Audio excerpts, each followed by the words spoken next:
Thank you for joining this short tutorial video for the application form for primary care pharmacy services, your tender reference 90556, sections 5 through to completion on behalf of North Yorkshire Council. Part 3, section 5 is concerned with economic and financial standing. You are asked initially if you have documentary evidence of economic and financial standing is available electronically. If you are a limited company, for example, you will have your filing statements that are at Companies House, or if you're a registered charity, you may have other electronic means of linking your application form to those pieces of information. If they are available electronically, please give the information listed at 5.1.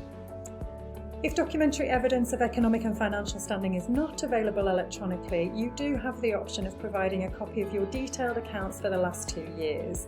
If your organisation is required by law to audit those accounts, it should be the audited version that you submit with your application.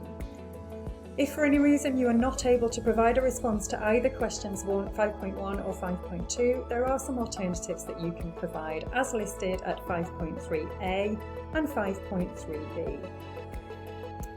5.4 is asking for you to confirm around the insurances that you either already have in place or are able to commit to obtaining prior to the commencement of the contract.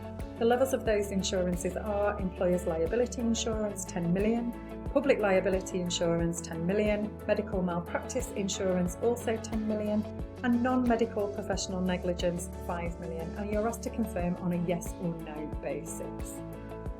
Question 5.5 is looking at General Data Protection Regulations, GDPR, and is asking you to provide details of the technical facilities and measures, including systems and processes that you have in place or will have in place by contract award to ensure full compliance to GDPR on behalf of your organisation.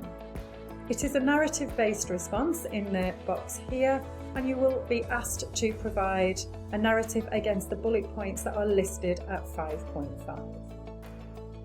Section 6 is looking at your technical and professional ability, and at 6.1 you are asked to confirm that your organisation can meet the requirements of the specification as set out in Volume 1A, 1B, 1C and 1D in line with the services that you are applying for, and that is a yes or no response.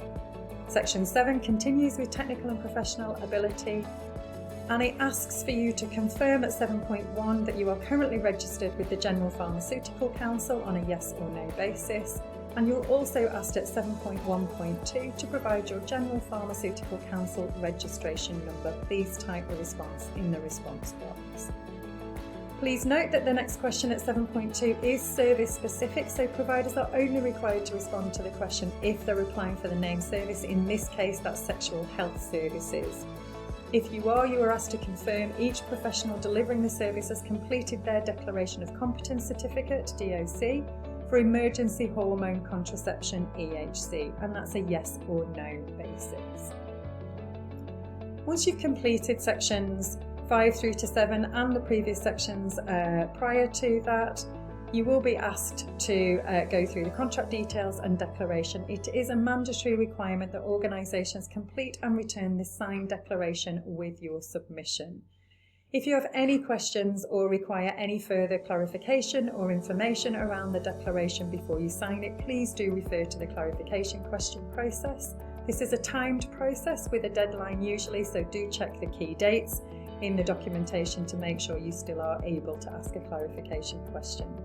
Once you're happy to sign it, an electronic signature is acceptable, which will go into this box. You will date it and fill out the details in the declaration boxes provided here. We hope that short tutorial video has been helpful. Thank you for listening.